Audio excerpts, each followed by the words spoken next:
Welcome to the Transformative Pursuit with Dr. Christopher Cohn.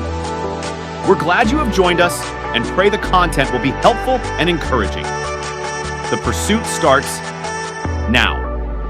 Well, hello and welcome to the Transformative Pursuit. This is Season 2, Episode 12, Should Government Enforce Godliness? Well, that's a really interesting topic. Great question from a gentleman named Joe. Should the government enforce godliness? Well, today's Transformative Pursuit is brought to you by Digital Donuts. Digital Donuts is a professional community developed and facilitated by Agathon University for current and aspiring pastors and ministry leaders to connect for fellowship, networking, coaching, and development. Collaborate for encouragement and growth, lead with intentionality, and solve complex leadership issues. DigitalDonuts.org. DigitalDonuts.org. Well, Season 2 topics are directly from your questions. So send your questions by email to CCONE, that's me, at drcone.com with the subject line TTP question. Or you can send it to me on X at Dr. Cohn. Should government enforce godliness? That's what we're dealing with today. And the idea is, it's clear that government should enforce the keeping of laws, but should government be involved in enforcing one's godliness or relationship to God? Well, let's go to a few key passages that deal with these kinds of issues. Let's go to Romans chapter 13, verses 1 through 7. Every person is to be in subjection to the governing authorities. Okay, so this universal subjection concept, the idea of subjection is to be aligned underneath, right? To willingly put yourself underneath the governing authorities. There's no authority except from God, and those which exist are established by God. So the concept of authority itself is established by God, and those who have authority are determined, established by God. In the United States, for example, that's the Constitution. In verse 2, we read, "Therefore, whoever resists authority has opposed the ordinance of God." This is the rules, the regulations that God has put in place, His design. And if we're not in submission to the governing authority, then we are opposing God. And they who have opposed will receive condemnation upon themselves. For rulers are not a cause of fear for good behavior, but for evil. Do you want to have no fear of authority? Do what is good, and you'll have praise from the same. So far, we're seeing behavior, right? In verse 3, good versus evil behavior. We want to we need a good picture of what that behavior is dealing with. Is this one's relationship with God, or is this in relation to other people? Well, we see do it as good, and you'll have praise from the same. So government authority is supposed to be praising what is good. It is a minister of God to you for good. Okay, again, the concept of authority is a servant of God. It's designed by Him. But if you do what is evil, notice again, it's based on deeds. Do what is evil, be afraid, for it does not bear the sword for nothing. So the authority has the sword. Well, if you go back in Genesis chapter 9, you discover that the sword was first mentioned, or the concept of capital punishment, authority to kill, was first mentioned with in relation to people killing other people. Right? If one takes human life by man, their life would be taken. We read that, and because humanity is created in the image of God, so that sword is dealing with that enforcement of human life. Now, that is a person-to-person action, right? We're not dealing with issues of holiness or godliness or relationship directly to God, although, of course, those things affect our fellowship with God for sure. It's a minister of God, an avenger. The first avenger is not Captain America, but it is indeed authority in government. An avenger who brings wrath on the one who practices evil. So again, we're back to practicing and doing evil. Therefore, it's necessary to be in subjection not only because of wrath, but also for conscience sake. Because of this, you also pay taxes, for rulers are servants of God, devoting themselves to this very thing. Now notice verses 7 and 8 that really kind of answer the question. Render to all what is due them. Tax to whom tax, custom to whom custom, fear to whom fear, honor to whom honor. Owe nothing to anyone except to love one another, for he who loves his neighbor has fulfilled the law. So the issue here is, how are we dealing with each other? And government is to be enforcing those issues, how we're dealing with each other. Well, let's look at another passage. Titus 3, verse 1. Remind them to be subject to rulers, authorities, to be obedient, ready for every good deed, to malign no one, be peaceable, gentle, showing every consideration for, and at the end of verse 2, pantas anthropos, all men. So the authorities have the jurisdiction of humanity interacting with humanity.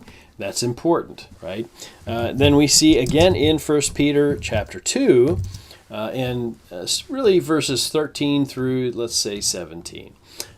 Submit yourselves for the Lord's sake to every human institution, whether to a king as the one in authority or governors as sent by him for, and here it is, here's what government is enforcing, the punishment of evildoers and the praise of those who do what's right. Now, again, the question is the government enforcing goodness, holiness, one's relationship with God? Well, the clear answer is no. God has never granted over judgment to human beings for that.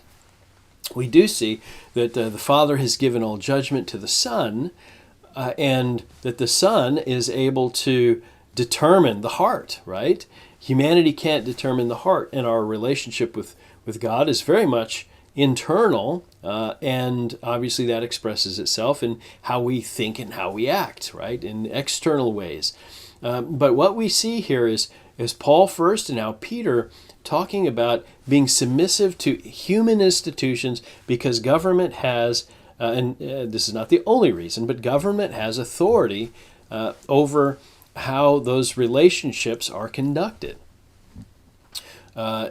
Submit yourselves for the Lord's sake to every human institution, and this is for the Lord's glory, for his benefit. It's his design.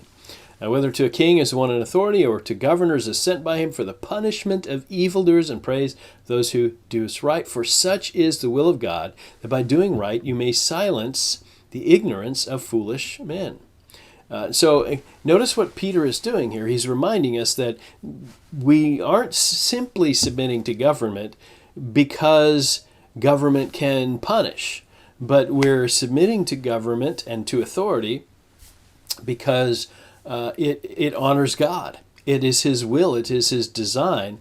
How? How does it honor him? By doing right, you may silence the ignorance of foolish men. It's a good testimony. It demonstrates, it is an expression of holiness in how we treat other people. Notice what he says, Peter does in verse 16.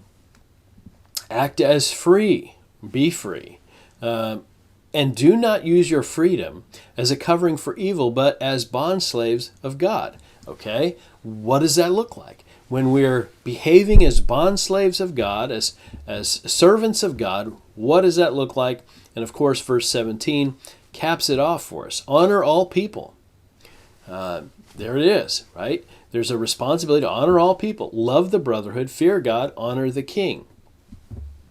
And then he will explain in the next verses what that honoring looks like. Okay, so we've looked at these three major kind of government passages and submission to authority passages. Let's go back now to Romans 13, and having the benefit of the Titus passage and the 1 Peter passage, let's go back to Romans chapter 13 and just look at what it says. Again, every person is to be in subjection to the governing authority. So identifying what those governing authorities is important in Paul's eyes.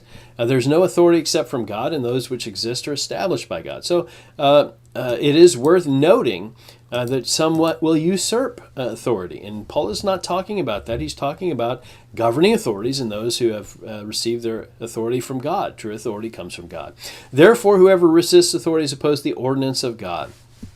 This is God's design, and we would find ourselves opposing God's design. Those who have opposed will receive condemnation upon themselves. Now, in the next verses, we get into the nuts and bolts of what it is that government is enforcing.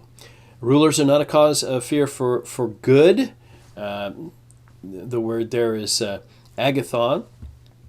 There, the accusative form of agathos, which is the word for good.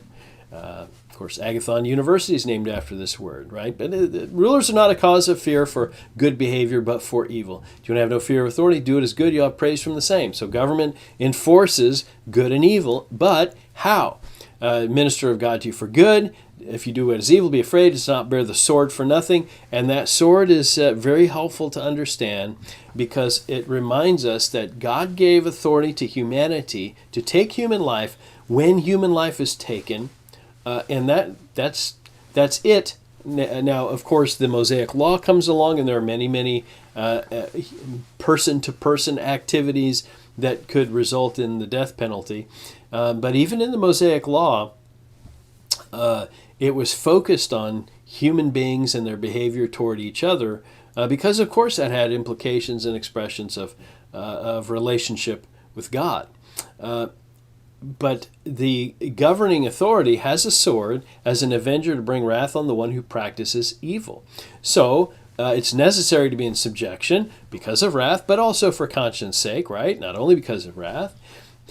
Because of this, you also pay taxes. Rulers are servants of God, devoting themselves to this very thing. And then, again, I think verses 7 and 8 really encapsulate the issue and really address the question, should government enforce godliness? Romans 13:7, render to all what is due them, tax to whom tax, custom to whom custom, fear to whom fear, honor to whom honor.